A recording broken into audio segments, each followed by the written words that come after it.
Aksyon! Balita Evening Edition. Magadulong sa inyo sang mga nagapanguna nga balita lokal, national, international, sports, kag entertainment. Aksyon! Balita Evening Edition. Kag karon ang inyo news team.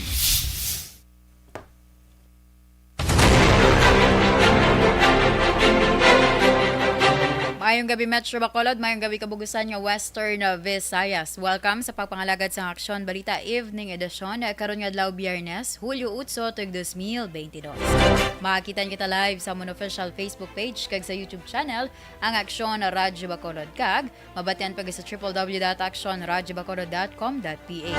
Ang yutag balita Aksyon and Defensor Lisay. Kag karon sa atong mga headliners, una sa mga balita lokal, duha ka adlaw nga power interruption ipatuman sa Hulyo 9 kag 10. Information and Education Campaign sa Barangay Mansilingan padayon angot sa problema sang dengue. Sa mga nagapanguna nga balita national, Presidente Marcos nagpositibo sa COVID-19 paagi sa antigen test. Big time rollback sa petrolyo ginapaabot sa masunod nga semana. Action Radio Philippine Standard Time, alas 6:07. Detalye sa nga itong mga nagapanguna nga balita lokal pagkatapos lamang sa mga ini.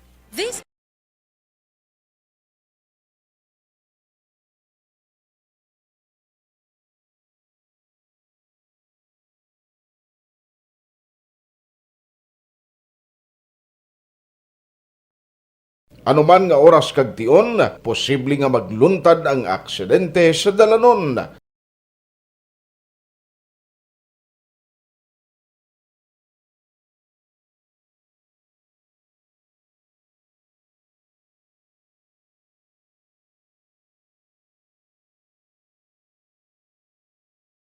Yari ang pila ka mga road safety tips para malikawan ang vehicular accident. Regular nga i-check ang kondisyon sang imo salakyan, pribado man o kung pampubliko, pumalin sa guma, preno, tubtob sa makina. Bilang dugang nga proteksyon, mag-usar sang seatbelt, kag dapat yara sa husto nga anggulo ang side mirror. Maggamit sang signal sa pagliko para mahibaluan sang nagasunod nga motorista ang imo direksyon. Hindi mag-text samtang nagamaniho o kung nagatabok sa dalan. Hindi mag-drive nga nakainom sa makahulubong nga ilimnon o kung ginatuyo. I-check ang imo speed limit kag mag-slow down kung madanlog ang dalan. I-check ang blind spots. Magbahar kung may nagatabok nga tawo sa pedestrian lane. Magsuksok sang helmet sa mga nagamaniho sa motorsiklo o kung nagabike. Kung malawig ang pagbiyahe, mag-upod sang relyebo para magbulos sa pagmaniho kung ginakapoy na. Magsunod sa mga traffic rules and regulations. Kag ilabi sa tanan, mangin responsable nga driver. Drive kag ride safe mga kaaksyon.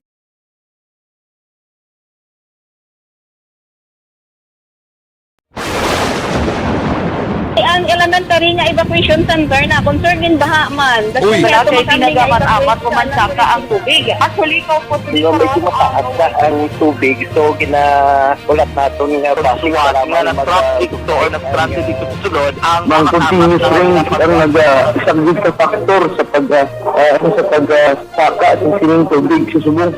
Ang Pilipinas sa mayar sa early warning system para mahibaluan ang lakat sa panahon. Gani, wala sang rason nga hindi kita makapreparar karon ni rainy season. Yari ang pila ka mga action tips nga dapat mo may baluan. Kung nagapuyo sa lugar nga masabi ginabaha, mag-monitor sa balita para sa anunsyo sang pag-asa sa lakat sang panahon. Isa sa pinakapos nga pamaagi para malikawan nga magsulod ang baha sa balay, among paggamit sang sandbag. Ang sandbag ang isa kasakong nga may unod nga balas nga pwede ibutang sa pertahan upon ginaagyan sang tubig para temporaryo nga makontrol ang pagsulod sang tubig sa inyong nga balay. Antes naman ng rainy season, dapat nakapreparar ka na sang pagkaon, flashlight, pito, kandila, hygiene kit, power bank, transistor radio, importante nga mga dokumento kag iban pa nga kinahanglanon. Ini ang dapat isulod sa go bag nga dapat ibutang sa isa ka lugar nga mapos kuhaon sa tion nga kinahanglan nga mag-evacuate. Sa tion sa pagbaha dapat butangan sang tape ang saksakan sang mga outlet kag ibutang sa mga taas nga mga lugar ang appliances. Kunyara sa evacuation center, dapat man nga ipatuman ang minimum health protocol, face mask, face shield kag social distancing batok sa COVID. Sa panahon sa tig-ululan, dapat man proteksyonan ang ikaayong lawas batok sa pila ka mga masakit, kang isang dengue, leptospirosis, cholera, typhoid fever, hepatitis A. Nagpanugyan man ang DOH kay pabili ng proper hygiene kay pag-inom sang limpyo nga tubig. Lutuon sang gusto ang pagkaon para malikawan ang contamination. Maghugas sang kamot antes kag pagkatapos ang kaon kag matapos nga mag-usar sang banyo. Likawan man ang paglangoy o kon pagtubog sa baha. It is Action Dale Salazar para sa Action Tips na nagapahanong nga maghalong sa tanan nga tion. Ikaw bala nagahurago kung magtulog? Ari may mga pamaagi para nga malikawan o kung madula ang imo paghuragok sa tion sang imo katulugon. Ang paghuragok o kung snoring, isa ina ka sleeping order. Sa diin, nagakasupnan ang pag-ilig sang hangin sa inyo pagtulog nga nagaresulta sang vibration. Una, pataason o kung i-elevate ang imo ulunan. Kinahanglan nga mataas jutay ang imo ulo para nga maayo ang pag-ilig sang hangin nga nagasulod sa imo tutunlan. Ikaduha, magtulog nga nagatakilir. Isa ina ka maayo nga pamaagi para nga mangin maayo ang pressure sang inyo tutunlan. Ikatatlo, gamit ikaw sang peppermint oil. Ang peppermint oil ang epektibo para madula ang pagpalamanog sang imo tutunlan kag sa ilong. Isa ina ka anti-inflammatory para mapatawhay ang imo paginhawa. Ikaapat, steam inhalation. Isa ka solusyon dira amo ang paghaklo sang aso para nga magtawhay ang imo pamatyagan. Ikalima, honey. Ang honey nagaangkon man sang anti-inflammatory properties. Mahimo ni nga pamag-anon ang aton pamatyagan sa tutunlan. Ginadissolve niya ang mga nagasupon sa tutunlan. Inom lang sang isa ka kutsara nga honey antes magtulog. O kung hindi gani, i-mix kla sa mainit o kung malabaab nga gatas. Ikaanom, mag-lose weight. Ang katambok o kung hindi gani ang pag-angkon sang sobrang kabugaton, makaapekto man sa paghuragok. Ang sobra nga katambukon sa liog nagaresulta sang pagsupon sang hangin sa atong tutunlan. Pila lamang sa mga pamaagi para ang paghuragok sa atong katulugan. Kagkaroon sa detalye sa atong mga nagapanguda nga balita lokal. Magapatuman sa power interruption ang Central Negros Electric Cooperative o kung Seneco buwas nga adlaw Hulyo 9 kag 10. Sa Facebook post ang Seneco, ginpahayag nga magapatigayon sang maintenance activities. Sagud masiguro ang tayuyon nga pagdulong sang supply sang kuryente sa mga konsumidor kag malikawan ang mas seryoso nga damage nga mahimo magresulta sang malapad nga brownout. Ang apektado nga lugar sa Hulyo 9 halin 7 sang aga tutob 2 sang hapon amo ang corner Gatoslaw Ballesteros Street sa kag downtown. Samtang halin sa 6 naman sang aga tutob 2 sang udto sa adlaw sang Domingo wala sang kuryente ang mga lugar nga sakop sang Mountain View Feeders 1, 2, 3, 4 kag 5. Burgos Feeders nga sakop naman sa 1, 2, 3 kag 4 kag ang San Miguel Brewery Incorporated. Sa iban nga balita lokal, padayon ng Information Education Campaign sa Barangay Mansilingan angot sa problema sang dengue kasunod sa mataas nga kaso nga na-record sa mga lugar. Sulod kay punong barangay Rodolfo Boy Pico, nagapangaduwa sila sa record sa City Health Office kung kadamuon sa kaso nga naglabot na sa tanan o kung naglabot na tanan sa 22. Dugang panipiko, may duha na ka mga kabataan nga nagaedad sa 14 anyos kag 7 ka tuig ang nagkalamatay sila barangay bangod sa among balatian.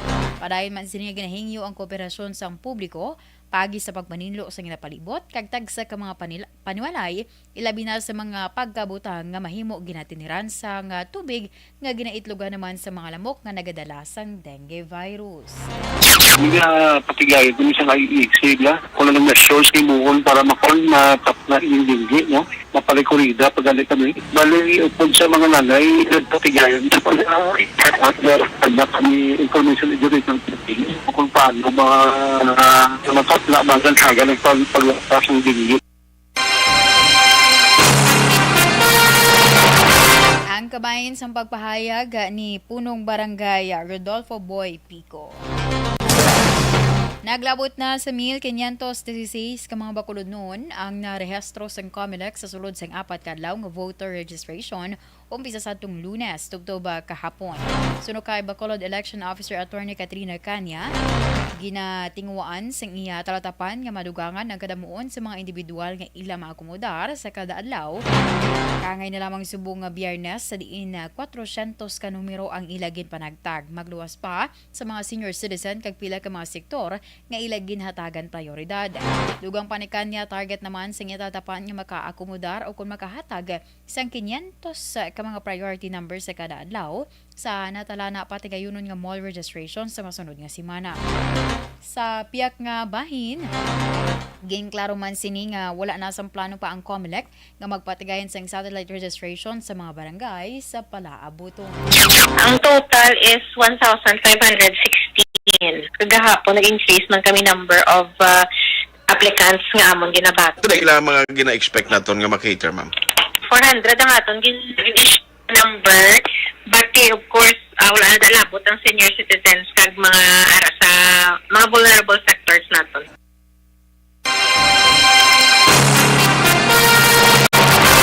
Ang kabahin sa pagpahayag ni Bacolod Election Officer Attorney Katrina Canya. Sa iba nga balita lokal, ginpatahag ni Bacolod Lone District Congressman Greg Casataya ang kaundan sang damlag lamang na pasar nga layi nga Republic Act number 11818 ukon ang pag-convert sang LTO Bacolod office bilang regular licensing center. Ginpahayag ni Casataya nga sa idalom sang layi pagadugangan ang mga personnel, paayuhon ang pasilidad, mas dako nga operational budget, kag mas mahapos nga paghatag sa serbisyo. Sunod pa sa taya pasakaan ang mga personnel gikan sa tubtob 29 agud nga makaakomodar sang mas madamo nga tawo. Sunod pa sa kongresista sa idalom sang layi, mangin isa na ang opisina sang licensing kag registration. Ginapaabot naman sang kongresista nga malakip na sa igasumeter nga 2023 budget sang DOTR ang nasambit nga layi.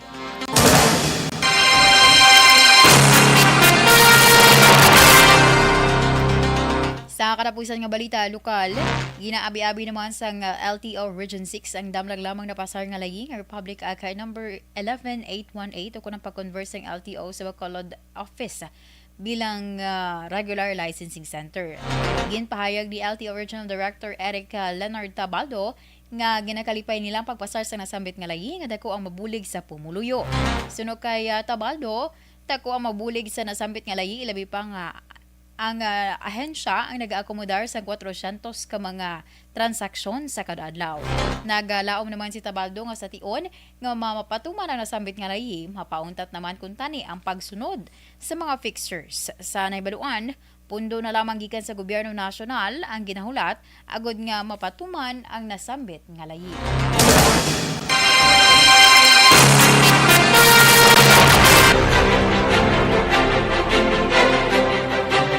Action Radio Philippine Standard Time alas 6:19. Sa Anton Plus Gold, nagabalatian ka balasang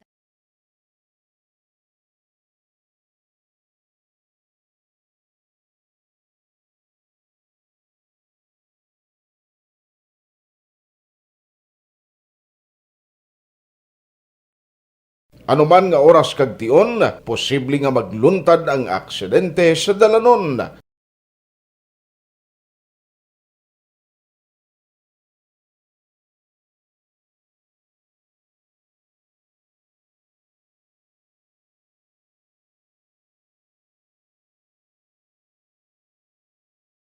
Yari ang pila ka mga road safety tips para malikawan ang vehicular accident.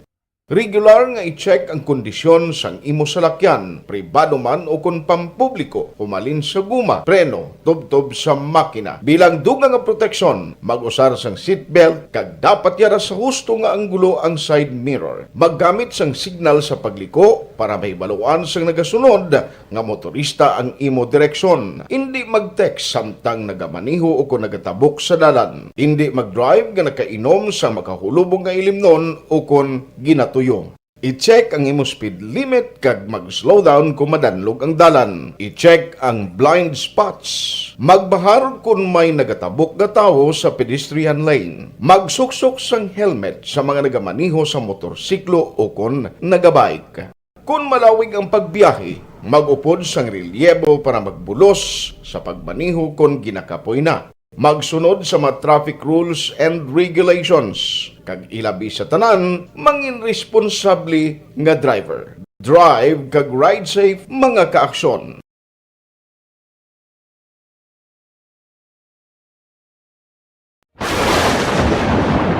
Ang elementary nga evacuation center na concern din baha man. Uy, kasi pinagamat-amat kumansaka ang tubig. Actually, po medyo mataas na ang tubig. So, ginaulat natin nga pasuwat nga nag-traffic to or nag-traffic dito sa sunod. Ang continuous range ang nag-isagid sa factor sa pagsaka at sining tubig sa subong. Ang Pilipinas sa mayroon sa early warning system para mahibaluan ang lakat sa panahon. Gani, wala sa rason nga hindi kita makapreparar karon ni rainy season. Yari ang pila ka mga action tips nga dapat mo may baluan. Kung nagapuyo sa lugar nga masabi ginabaha, mag-monitor sa balita para sa anunsyo sang pag-asa sa lakat sang panahon. Isa sa pinakapos nga pamaagi para malikawan nga magsulod ang baha sa balay, among paggamit sang sandbag. Ang sandbag ang isa kasakong nga may unod nga balas nga pwede ibutang sa pertahan upon ginaagyan sang tubig para temporaryo nga makontrol ang pagsulod sang tubig sa inyong nga balay. Antes naman ng rainy season, dapat nakapreparar ka na sang pagkaon, flashlight, pito, kandila, hygiene kit, power bank, transistor radio, importante nga mga dokumento kag iban pa nga kinahanglanon. Ini ang dapat isulod sa go bag nga dapat ibutang sa isa ka lugar nga mapus kuhaon sa tion nga kinahanglan nga mag-evacuate. Sa tion sa pagbaha dapat butangan sang tape ang saksakan sang mga outlet kag ibutang sa mga taas nga mga lugar ang appliances. Kunyara sa evacuation center, dapat man nga ipatuman ang minimum health protocol, face mask, face shield kag social distancing batok sa COVID. Sa panahon sa tig-ululan, dapat man proteksyonan ang ikaayong lawas batok sa nila ka mga masakit. Kang isang dengue, leptospirosis, cholera, typhoid fever, hepatitis A. Nagpanugyan man ang DOH kay pabili ng proper hygiene kay pag-inom sang limpyo nga tubig. Lutuon sang gusto ang pagkaon para malikawan ang contamination. Maghugas sang kamot antes kag pagkatapos ang kaon kag matapos nga mag-usar sang banyo. Likawan man ang paglangoy o kon pagtubog sa baha. It is Action Dale Salazar para sa Action Tips nga nagapahanundong nga maghalong sa tanan nga tion. Ikaw bala nagahurago kung magtulog? Ari may mga pamaagi para nga malikawan o kung madula ang imo paghuragok sa tion sang imo katulugon. Ang paghuragok o kung snoring, isa ina ka sleeping order. Sa diin, nagakasupnan ang pag-ilig sang hangin sa inyo pagtulog nga nagaresulta sang vibration. Una, pataason o kung i-elevate ang imo ulunan. Kinahanglan nga mataas jutay ang imo ulo para nga maayo ang pag-ilig sang hangin nga nagasulod sa imo tutunlan. Ikaduha, magtulog nga nagatakilid. Isa ina ka maayo nga pamaagi para nga mangin maayo ang pressure sang inyo tutunlan. Ikatatlo, gamit ikaw sang peppermint oil. Ang peppermint oil ang epektibo para madula ang pagpalamanog sang imo tutunlan kag sa ilong. Isa ina ka anti-inflammatory para mapatawhay ang imo paginhawa. Ikaapat, steam inhalation. Isa ka solusyon dira amo ang paghaklo sang aso para nga magtawhay ang imo pamatyagan. Ikalima, honey. Ang honey nagaangkon man sang anti-inflammatory properties. Mahimo ni nga pamag-anon ang aton pamatyagan sa tutunlan. Ginadissolve niya ang mga nagasupon sa tutunlan. Inom lang sang isa ka kutsara nga honey antes magtulog. O kung hindi gani, i-mix class sa mainit o kung malabaab nga gatas. Ikaanom, mag-lose weight. Ang katambok o kung hindi gani ang pag-angkon sang sobrang kabugaton, makaapekto man sa paghuragok. Ang sobra nga katambukon sa liog nagaresulta sang pagsupon sang hangin sa aton tutunlan. Pila lamang sa mga pamaagi para ang paghuragok sa aton katulugon malikawan ukon madula.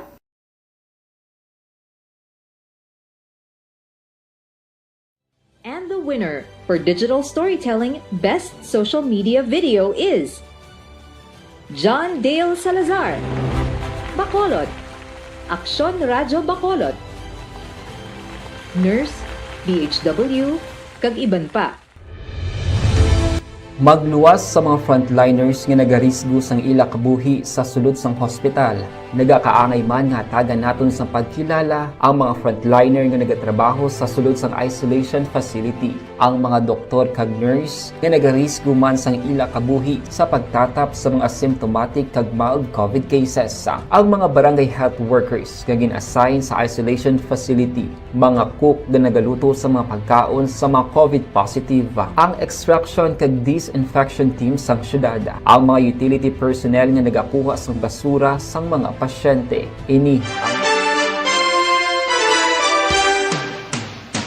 Life Extension Vitamin D3 nga.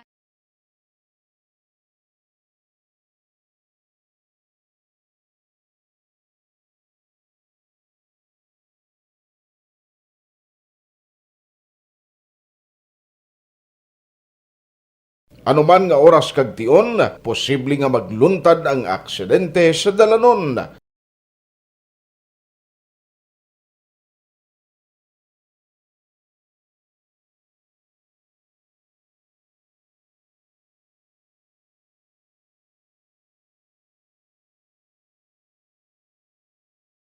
Yari ang pila ka mga road safety tips para malikawan ang vehicular accident.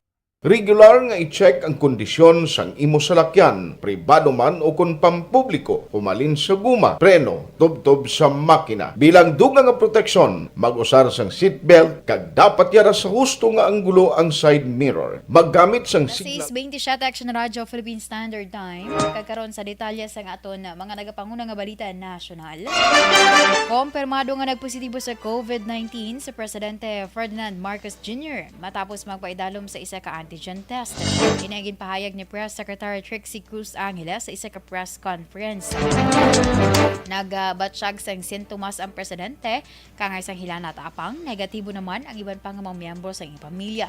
Sa madumduman, natapikan man anay sa COVID-19 si Marcos sadtong Marso tuig 2020.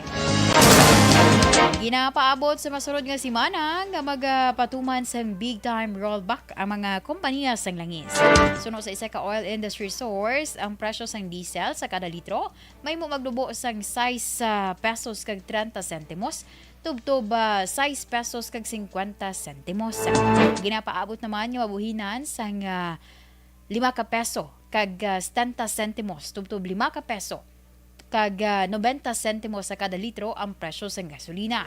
Sa isa ka text message, gin-confirmar ng Department of Energy Oil Industry Management Bureau Director Rino Abad nga ang big time rollback sa fuel products sa masunod nga semana. Kag suno kay Abad, mahimo nga magnubo ang presyo sang gatong sang 4 tubtob 6 pesos sa kada litro.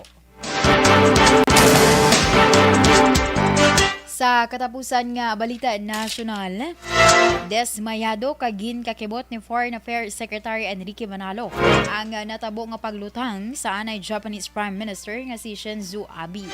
Gin-report nga si Abe ay nagapamulong-pulong para sa parliamentary elections ang ginlutang usar sang homemade guns sa Drab Traffic Island sa western city sang Nara. Samtang, gin-confirmar naman sang senior official o kung senior Liberal Democratic Party official nga ginbawian si Abe sang kabuhi samtang ginabulong sa hospital sa Kashihara City sa Nara Region. Si Abe ginakabig pinakalawig nga nagserbe bilang leader sang Pungso Japan. Sa piyakabahin na aresto naman ang 41 anyos nga suspect nga ginkilala sa kay Tetsuya Yamagami nga nagpahayag nga wala siya nanamian sa anay Prime Minister kag ini ang rason nga luyag niya patson.